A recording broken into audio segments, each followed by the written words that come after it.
السلام عليكم ورحمة الله وبركاته. نبدأ طبعا بالصلاة والسلام على رسول الله وبعد. طبعا احنا هنا في محل حامل المسك الشيخ محمد عثمان وأولاده. جايين طبعا بداية نبارك له ونقول له ألف ألف ألف مبروك، وأسأل الله أن يجعله آية الرزق ويعوضكم خير في طبعا في المحل اللي اتقفل تحت في العتبة. وسبحان الله يعني رب ضرة نافعة. المكان هنا غير تحت خالص خالص خالص.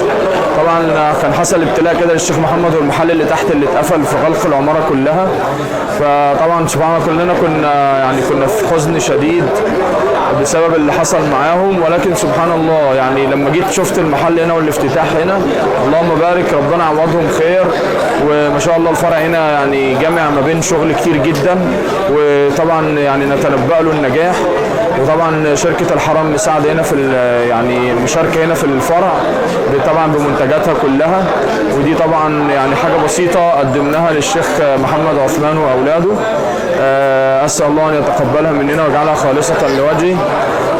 عملناها طبعا بداية لله، وإن احنا نتعاون مع بعض ونكون سبب في نجاح المكان بعد طبعا اللي حصل معاهم في الفرع اللي تحت.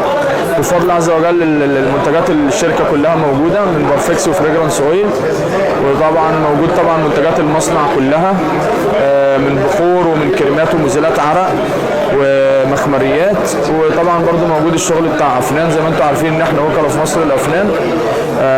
بيت البخور طبعا موجود مزيلات عرق والعطور واي حاجه. طبعا يعتبر ده الفرع بتاعنا وبتاع اخونا، واي حاجه ان شاء الله باذن الله تحبوها ان شاء الله هتلاقوها هنا عندنا. ويسأل الله ان يجعله فتحه خير عليهم، والف الف مبروك وجزاكم الله خيرا. السلام عليكم ورحمه الله وبركاته.